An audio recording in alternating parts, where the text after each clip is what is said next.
So we can move on then to our next speaker.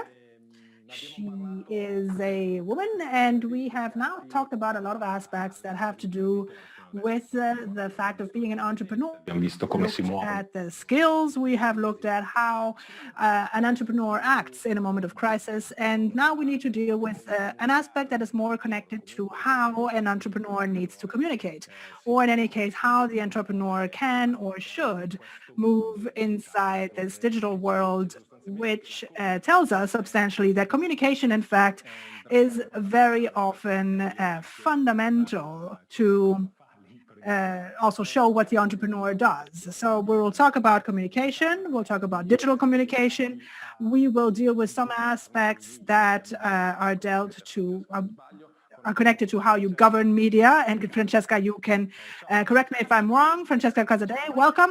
Hi, hello, good afternoon, everyone. I know that you have a presentation for us, right?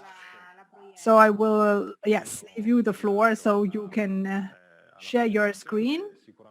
And definitely, I'm sure that you will give us a lot of food for thought, not just for our debate or for questions, but also in general for us to think about. And also for the people who are listening to us, I'm sure that this will be useful to, again, send questions to this WhatsApp number that you see on top of my head here on the screen. This being said, Francesca, you have the floor.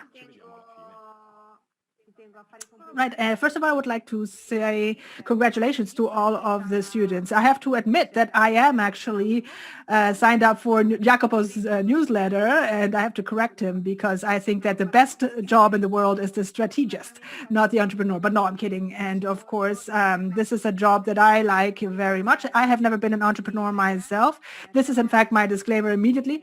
But if you like, I can call Jacopo and we can have a brief debate about what is the best job in the world. No, I'm just thinking the strategist is, from the point of view of communication, is a privileged person in terms of the company, both inside the company, but above all, I would say also in terms of the evolution of thought and the behavior of human beings as such, because it's in between the business and also psychology, sociology. It is very interdisciplinary, and it really allows us to never stop learning, never stop studying. So since that's very much my profile, I feel I'm very lucky to continue to test myself and question myself. Yes, well, I don't want to anticipate your presentation or anything, because, but we've talked about this already, and there are, as I was saying, very interesting points in your presentation that really explain, as far as we can, of course, within this limited time, but explain some mechanisms also of the choices consumers make. And these are aspects that,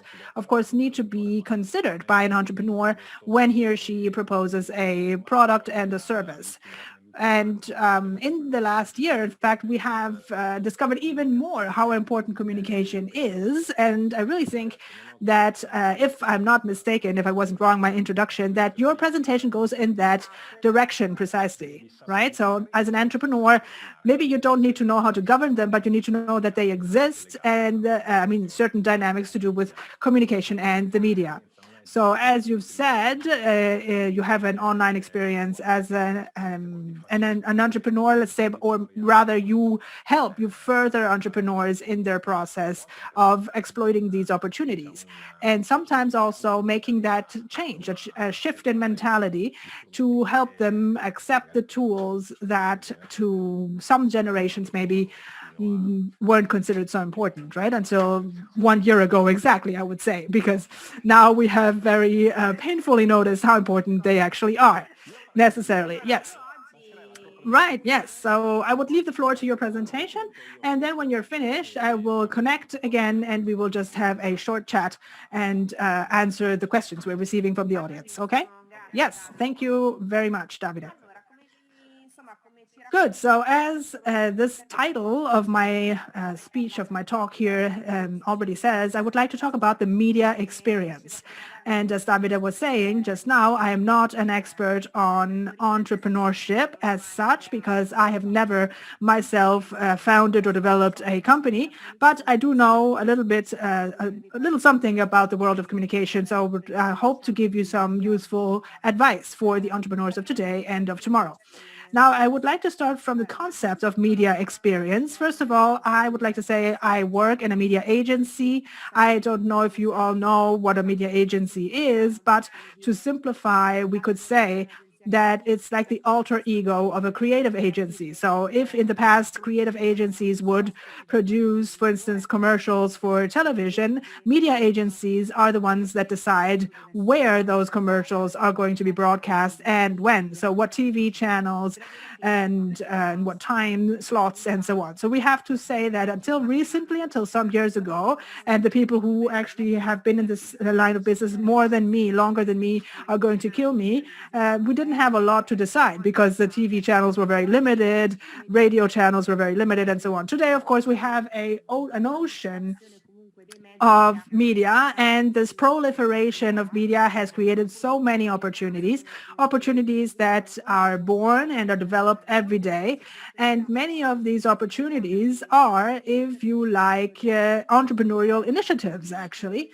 So we could say that they are, I mean, an important challenge. The important challenge is that of creating this media experience. So that's a good thing, of course, because otherwise I would be out of work today. But the concept of media experience considers precisely this proliferation of media, first of all, the abundance of media, and secondly, it focuses our attention on the human perspective, on the human point of view. What I mean is that what I've noticed in recent years is that obviously the advent of this technological evolution has taken agencies to invest a lot on technology, on data, on platforms, which, and I don't want to be misunderstood, but they are, of course, fundamental and necessary to be able to let's say, resolve or decide for a campaign in an effective and an efficient way. But I think what has gotten lost a little bit is the attention towards the point of view of people. Again, the human perspective, because we have lost sight of the human behavior that underlies a certain kind of digital experience. From this point of view, I think we could say that there are some industries within which this is a very hot topic. So it has been hot for several years. For instance, here, coincidentally, I talk about Stephen Van Belleghem. It's a very difficult name to pronounce. I apologize, which is When Digital Becomes Human, because he says in this work, in this book, that the results of a global market study shows that 73% of respondents actually stated that even when companies' digital channels work perfectly, they still want access to a real person. So even when they are perfectly automated, efficient, etc., they would still prefer talking to a real person, right? So 73% talking to another human being.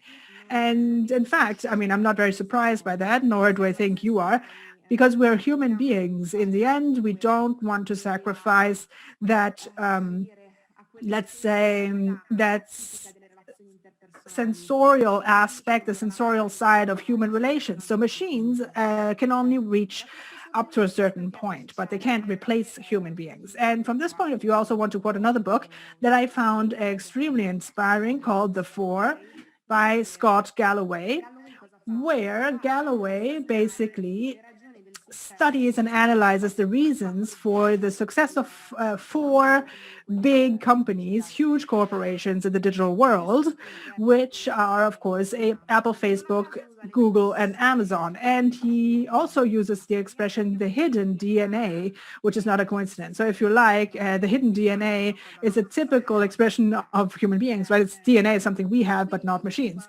So when we think about these companies, we think about technology, we think about engineers, high tech, and so on. But in reality, the real reason for these companies' success has been their capacity of interpreting the needs and behavior of human beings. Let's think, for instance, of Amazon. And when we think of Amazon, we usually connote that or relate that to logistics, algorithms, and all that. But Amazon, in reality, was successful because it interpreted one of our instincts, a primordial instinct, which is that of hunting and accumulating things. And this is something that, of course, primitive people, primitive human beings will do, but we still do it today. If we think about the first product that Amazon launched on the market, which was books, I mean, an easy prey, obviously, to catch and to digest. And then if we take a second example is Google, and I know that many of you are going to frown here because it's a bit like Google is a little bit like a divinity, like a god.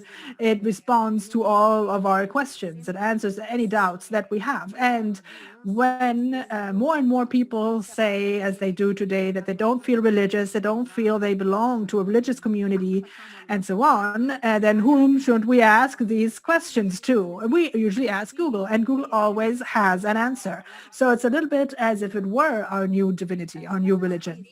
Then moving on to Facebook, we see that it gives us the opportunity of sharing information, and this interaction, of course, makes us happy. And when I think of Facebook, I can think of Maslow's pyramid, which I know that many of you probably are familiar with, and it studies the fundamental needs that human beings have to survive. Well, I think Facebook is positioned in the upper part of that pyramid, really, because it satisfies our needs of belonging, our needs of self-fulfillment and self-esteem, even Instagram, and even our, as I say, needs of self-fulfillment. So many have been able to exploit these platforms to, as I say, launch even entrepreneurial projects. And finally, last but not least, we have Apple. Apple, in fact, has always leveraged this idea of scarcity, product scarcity, extremely high quality, and luxury, if you like. So the many people today are asking themselves whether Apple is a technological company or a luxury company today. In fact, this is an open debate, if you like. But it is true that Apple allows us to experience luxurious experiences and situations and emotions. So when we have an experience of a luxury purchase, we are in fact experiencing an irrational experience. And this is something that goes on in the category of technology, which in reality doesn't have anything rational to it. I mean, if you buy a phone, that is actually a very rational act. I mean, you have to compare features, you have to compare, I don't know, different qualities of the cameras, whether it's frontal or 3 or 4 cameras, I don't know, there are so many different options. But I mean, usually we go through these comparisons that go down to the smallest detail just to choose the perfect phone for your needs. And Apple, however, goes beyond all that with the iPhone, and it goes beyond all of this rational process, and it makes it irrational because it offers us a luxury experience, something different. So we could say, or what I like to stress and what I like to say also provocatively is that we always need to remember that we're still talking about human beings. And let's say people don't just click on banners. People are accessing information. They are showing curiosity towards certain contents. And people do not complete a video view, but they're looking at a content. So what does it mean? They're probably feeling some emotion, and they're also in this case trying to acquire more information about something when they do that. So this is the true behavior that underlies this completion of a video view. I mean, people don't just click on the purchase button, right? Because in that moment, people simply can't wait to wear that new pair of shoes or to hold in their hands this new phone or whatever it is they're buying. So we also need to think that when we are about to, let's say, work as an agency, and when we deal with campaigns, digital campaigns, we try to use, or in any case, always try to keep in the back of our mind the behavior and the emotions, the feelings that people are feeling in that particular moment. And this is something that definitely also helps us to create what I like to call the media experience. In fact, a media experience which actually talks about humanity and goes beyond the concept, which is maybe a bit passé, which is the media plan, which is typical tool of, let's say, the agency and the company, but not of people, because people are not an Excel sheet. People actually experience things and live experiences. But to get into detail more with this media experience, internally in my agency, the media experience, let's say, is composed by three elements mainly, in our view. We have, on the one hand, an element which is the connection. So this is the foundation of the media exposure, which means that it's about being able to reach a set of people with my media, with my communication, the right people, of course, which is my target of reference. Then this needs to happen with the right contents, just to jump to the end. So the right contents and formats, but it also needs to happen within the right contexts. So in contexts in which people also have the right mentality and are receptive to that kind of message. And as we will see, this can make all the difference in the world concerning the actual results of a campaign and the effectiveness of a media experience. So let's now look at the different challenges that underlie these three elements. Starting from the connection,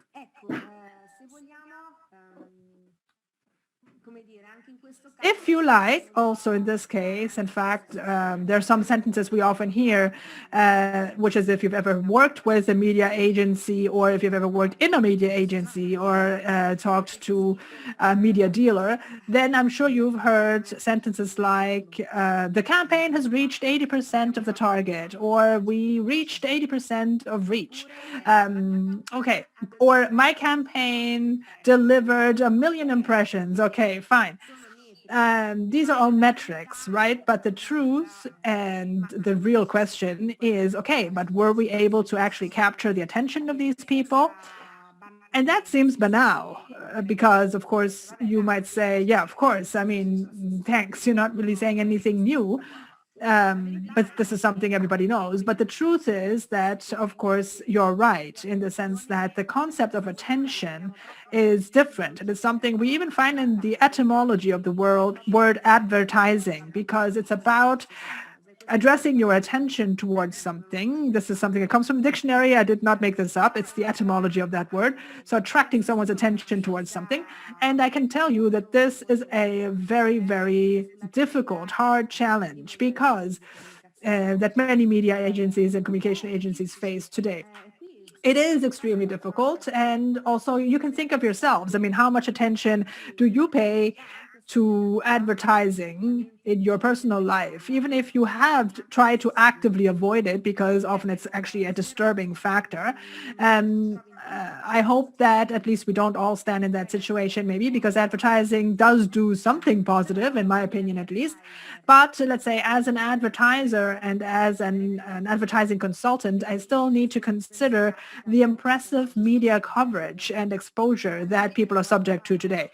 Very simply, we've tried to make the small statistics where we calculated the number of commercials per day that people are subjected to, or that they watch every day. And as you can see, there are quite a few. I mean, we can even see them divided by category here and by age group, as you can see in this graph. And the older age group, of course, since we they are more used to, of course, watching television and so on. They are more exposed to spots or commercials. But as you can see, the numbers are quite high. So let's say that this battle for attention is a live battle, and it's something that is still being fought. At least, I mean, in reality, we fight it for every single second of attention. Just think, and I'm showing you this image of Al Pacino here, and I don't know if you've all seen this film. It's called Damn Sunday, where he is a coach. He's training this team, and in the end of the film, while he's talking to the team, he says that this team has to fight for every single inch, right? You have to fight, you have to die, and so on. And this is often one of those speeches that is used also by motivational speakers to talk about the meaning of the team and of teamwork. So we as agency and as communication experts, we really need to fight for every second of attention, of a viewer's attention, because every second can actually make the difference. So I'm showing you statistics here. It was published by IAS, and you can see that every single second incrementally can significantly improve the results of consideration and ad recall. So in fact, the fact of remembering the spot or the commercial that you've seen, that's what we're seeing here, how much you remember it or not. There's another professor called Karen Nelson, actually, who published this book called The Attention Economy. And this is another book that I have to say is very interesting indeed. And she shows us that even below a certain number of seconds, the viewer's attention is not really it's not visible or it's not manifested. So it's useless to our purposes at least. So there's a whole number of seconds where my attention is active and is actively watching a content, and that is connected to the number of days in which that communication can stay in my mind. And in fact, Karen Nelson in her book divides or classifies, let's say, attention into 3 types. And we have therefore active viewing, and that is a moment when the person is watching the frame, the video, for instance. Then we have passive viewing, when I am maybe sitting in front of the screen, but I'm not actually watching that content, I'm doing something else. And then the non-viewing. So maybe I get up, I go to the bathroom, or go out and smoke a cigarette or whatever. Or I don't know, turned my head to talk to my colleague or something else. And therefore the video is still running, but I'm not really watching it. So the interesting thing here is, of course, that this has a concrete impact also on the selection of media that we need to select today, and that we also assign a certain part of the budget to. So we have 3 examples. We have, as seen on TV, YouTube and Facebook, but you can, of course, do the same analysis for many other contexts. And we see that the results are quite different in terms of attention, depending on the media. So it's not surprising that television still attracts, let's say, the highest percentage of active viewing attention, higher than the other media we have analyzed here. But we also have to say that passive viewing is particularly high on TV. And also, passive viewing, for instance, has a weight inside this analysis. This is also something that Gianluca Diegoli says in his beautiful book, I have to say, Empty Your Chart, it's called in the translation, but this is the Italian title. And let's say the title is eloquent because I think he also says something like, you have all of my lack of attention. And he even quotes the effects of a peripheral vision, for instance, of television or of large screens in general. And he also weighs out the concept of lack of attention or disattention. And this research shows, it's a research he talks about of the University of Chicago from 2007, so it's a bit dated, but it's still insight about people, so it's insight that doesn't really get old so quickly, which says that people were subjected to the viewing of a commercial, an advertisement, and they developed that even if they found out that people, even if they didn't remember the spot, the exposure still created familiarity. So they became familiar with it. And this becoming familiar with that spot, with the commercial, made them appreciate the product. So if we are influenced by advertising, even if we do not remember the concrete commercial. So this is interesting because as Gianluca says in the book, 2 minutes of lack of attention can be worth as much as 1 minute of active attention. So we have to be careful when we talk to an agency or a consultant. We have to try to listen to and understand if in everything that the person is saying, if he is actually placing the right attention on these metrics of attention. Now, there are several studies today that are being carried out, but also if you think about neuromarketing, for instance, where you can test before a commercial is broadcast, you can actually test the sensations and the attention that people place on that spot, on that commercial. We can even select the media based on the ones that can attract attention more than others. And within the media themselves, there are even attention metrics that can weigh, let's say, that we can weigh or calculate to make sure that our communication is actually effective. But moving on to the second pillar, let's say, or the second element, which was context, we can see how it is very important to enhance the value of the context that you broadcast or convey your communication in, because the contexts are not all the same. Let's just think about how we are experiencing the media exposure in this last year. But and let's just talk about the last days as an example.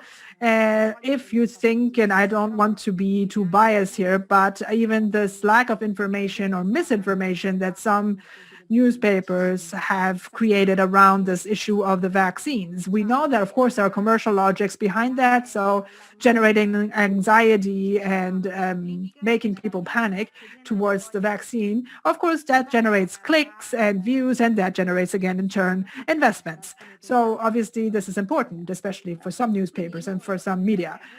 But we as a brand, I mean, do we really want to appear inside these contexts? Do we really want to be part of these contexts? Well, I would say that the digital advent to do with advertising planning has created what I call the black box effect, where companies and entrepreneurs don't always know where their creativity ends up. And this is another book that I really suggest you read because it's very interesting, and they create this parallelism between the phenomenon of subprimes in the real estate industry and advertising in digital planning.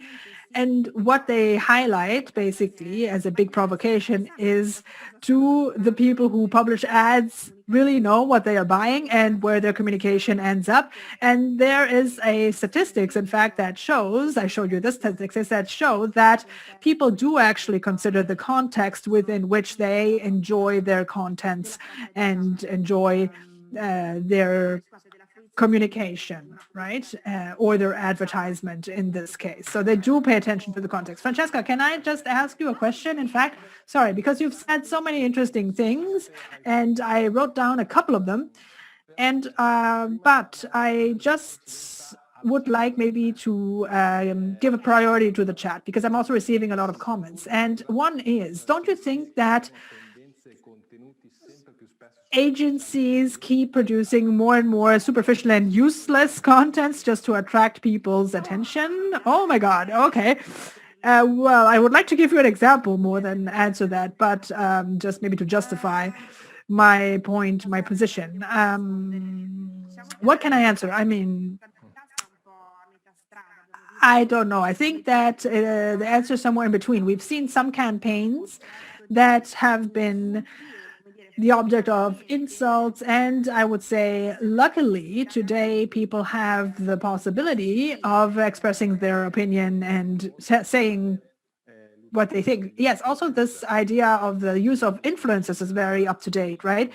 and very contemporary. So should we call that a strategy? I don't know. It's a strategy that, thanks to what we used to call testimonials maybe in the past, this is something that can influence people's purchasing preferences or the choices of the consumers. And sometimes people have the perception, I think, that maybe there's something not so ethical about that. But maybe that's my personal consideration. I don't know. What do you think? Yes, I also read the more recent debate on Chiara Ferragni, where the fact that she supported her husband Fedez at the Festival of Sanremo, that one, you mean? Yeah, well, but I don't want to, express my opinion too much about that. It's true that this is part of our reality today, and I was, let's say, I think there's a legislation underneath there anyway that tries to regulate these initiatives. But there's so much more to do on that issue and so much more work to be done. I think that people today are more and more capable of recognizing a sponsored content by an influencer, for instance, or a content that is not sponsored, whether it says the AD underneath or not. On the other hand, I also think that people like to have someone who gives them advice, right, and guides them. So I think that we as human beings, once again, always accept mental shortcuts. We like shortcuts. And so therefore, if I have an influencer that I like and that I identify with, and that person tells me that that lotion is really great, then I'm not going to analyze all the other lotions on the market, but I'm probably going to buy that one first and then see if I like it too. And then, of course, I know that that was probably sponsored, that the company gave that lotion to the influencer to talk about it. But I trust that person because I like the person, and maybe I want to be like that person. And there's also the mirroring effect that comes into play. Exactly. That's another topic that would take maybe another whole afternoon session to be discussed, because as you said, the choices we make as human beings are oftentimes much more complex or maybe even more simple than you could think, right? So there's a lot of, yes, without thinking too much about it. But anyway, I just wanted to summarize a little bit what you were saying, and correct me if I'm wrong, but you think it's important to consider the different dynamics, the things that come into play with communication, because as we have seen very often, let's say they are not used correctly. To sum up, it is not necessarily true that 100,000 likes on Facebook mean that people are really interested in your brand or that you've really captured their attention, right? Your brand or your idea or whatever it is. Yeah, you have to weigh these metrics, exactly. And in the end, the like is an action that I just click at the moment. But if in the past, that could be important, have an important weight. Today, that's not so important anymore. So recently, and I think precisely inside this book that I'm showing right now, it's been found that the first banner has a click-through rate of 44%, I believe. But then, in the past, that was a very important action from the point of view of the investor, of course. But the more we move on in time, the more time goes by, and the more these dynamics become a commodity, of course, they also lose more and more. They lose their weight. So you have to create alternatives. So, Francesca, our time is up now, and I would just love to thank you very much for your contribution. It has been so interesting. And I ask you to, yes, thank you. Stop sharing. Perfect. And thank you for everything you've told us, and have a great afternoon. If you can stay with us, we'd be very happy. And if not, then thank you so much for now. Thank you.